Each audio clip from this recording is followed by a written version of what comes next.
नमस्कार, महाराष्ट्र डायरी में आप सबका स्वागत है। मैं हूं आप सबके साथ अनूप।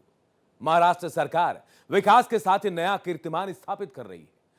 नागपुर में इंजीनियरिंग के बेजोड़ उदाहरण वाले मेट्रो प्रोजेक्ट को गिनीज वर्ल्ड रिकॉर्ड में शामिल किया जाना इसकी पुष्टि है। नागपुर को मिली वैश्विक पहचान। नागपुर मेट्रो ने इतिहास रचते हुए Guinness book of world records में अपनी जगह बनाई है। नागपुर कामठी हाईवे पर 5.62 किलोमीटर की दुनिया की सबसे लंबी डबल डेकर वायडक्ट मेट्रो बनाने का कीर्तिमान स्थापित किया है। मुख्यमंत्री देवेंद्र फडणवीस की उपस्थिति में Guinness book of world records के अधिकारियों ने यह certificate Maharashtra metro rail corporation को दिया, जो देश के लिए गौरवशाली पल है। प्रधानमंत्री नरेंद्र मोदी ने मुंबई में JNPA कंटेनर टर्मिनल 2 का उद्घाटन किया। इसके साथ ही BM सिटी देश का सबसे बड़ा कंटेनर टर्मिनल बन गया है। कंटेनर कैपेसिटी में महाराष्ट्र नंबर 1। प्रधानमंत्री नरेंद्र मोदी के साथ साथ सिंगापुर के प्रधानमंत्री लॉरेंस वोंग ने महाराष्ट्र में देश के सबसे बड़े कंटेनर पोर्ट का उद्घाटन किया। जवाहरलाल नेहरू पोर्ट अथॉरिटी के फेज 2 के उद्घाटन के साथ ही महाराष्ट्र कंटेनर कैपेसिटी के मामले में नंबर 1 बन गया है। JNPA और PSA ने संयुक्त तौर पर इसे तैयार किया है। वाड़ 1 बंदरगाह के शुरू होने से दुनिया के 10 सबसे बड़े सागर व्यापार में भारत 10वें नंबर पर पहुंच जाएगा। प्रधानमंत्री जी का मैं आभार व्यक्त करता हूं।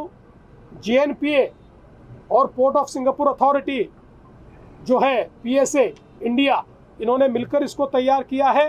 PSA का ये पोर्ट है और मेरा विश्वास है कि इसके कारण हमारी एफिशिएंसी बहुत बड़े पैमाने पर बढ़ने वाली है। महाराष्ट्र की फडणवीस सरकार ने मुंबई, ठाणे, पुणे और नागपुर के विकास को रफ्तार देने के लिए कई बड़ी परियोजनाओं को मंजूरी भी दी है।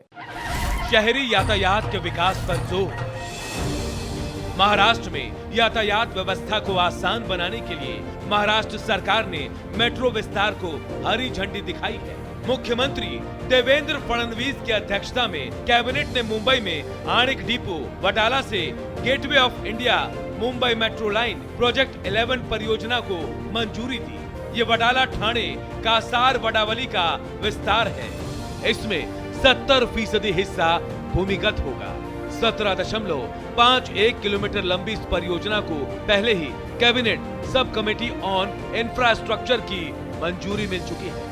इसके साथ ही पुणे शहर की पिंपरी चिंचवड़ से निगड़ी, स्वारगेट से कात्रज, वनाज से चांदनी चौक, रामवाड़ी से वाघोली, पुणे मेट्रो मार्ग 4, नल स्टॉप, वारजे, माणिक बाग और नागपुर मेट्रो रेलवे स्टेज 2 परियोजनाओं के लिए जरूरी कर्ज लेने को मंजूरी दी गई है। पुणे में स्वारगेट कात्रज मेट्रो कॉरिडोर पर बालाजी नगर और बीवेवाड़ी के 2 नए स्टेशनों, साथ ही कात्रज स्टेशन के स्थानांतरण को भी मंजूरी दी गई है। डिप्टी सीएम अजीत पवार के प्रयासों से पुणे से लोनावाला के बीच तीसरी और चौथी रेल लाइन को कैबिनेट में मंजूरी मिल गई है। किसानों को राहत। किसानों को फायदा पहुंचाने के लिए महाराष्ट्र सरकार का बड़ा फैसला। फार्मर कप योजना को पूरे महाराष्ट्र में किया जाएगा लागू। टेक्नोलॉजी और बड़ा बाजार मुहैया कराना मकसद। IBFC को मंजूरी। महाराष्ट्र सरकार ने IBFC को दी मंजूरी। नवीन नागपुर में 692 हेक्टेयर पर बनेगा इंटरनेशनल बिजनेस और फाइनेंस सेंटर। 6500 करोड़ की लागत से किया जाएगा तैयार। एलिवेटेड रोड को मंजूरी। नवी मुंबई एयरपोर्ट से ठाणे के बीच एलिवेटेड रोड को मिली मंजूरी। ठाणे से नवी मुंबई की दूरी जाएगी सिमट। 30 मिनट में दूरी होगी तय। ठाणे, कल्याण, डोंबिवली, अंबरनाथ और बदलापुर की बढ़ेगी कनेक्टिविटी। 238 AC लोकल गाड़ियां। मुंबई के लिए 238 AC लोकल गाड़ियों को मंजूरी। मुंबई रेल विकास महामंडल परियोजना को कर रहा है लागू। साथ ही MUTP 3, 3A और 3B के तहत उपनगरीय रेल विस्तार परियोजनाओं को कैबिनेट ने मंजूरी दी। विकसित महाराष्ट्र विजन डॉक्यूमेंट। विकसित महाराष्ट्र के विजन डॉक्यूमेंट के ड्राफ्ट का प्रेजेंटेशन मुख्यमंत्री देवेंद्र फडणवीस, डिप्टी सीएम एकनाथ शिंदे थे मौजूद।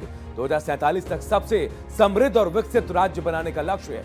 इंफ्रास्ट्रक्चर, बुनियादी सुविधाओं के साथ आर्थिक विकास पर जोर। एक रोडमैप तैयार किया है कि विजन डॉक्यूमेंट जो है 2029 में क्या, 2035 में क्या, 2047 में क्या, पोटेंशियल तो है लेकिन इसको सही अंजाम देने की आवश्यकता है। मिलाप पोर्टल लॉन्च। औद्योगिक विकास को बढ़ावा देने के लिए मिलाप पोर्टल लॉन्च। मुख्यमंत्री फडणवीस, डिप्टी सीएम एकनाथ शिंदे और अजीत पवार थे मौजूद। जमीन की सूची, ease of doing business, online payment जैसी मिलेंगी सुविधाएं। महाराष्ट्र डायरी में आज के लिए इतना ही। भारत एक्सप्रेस पर खबरों का सिलसिला लगातार जारी है।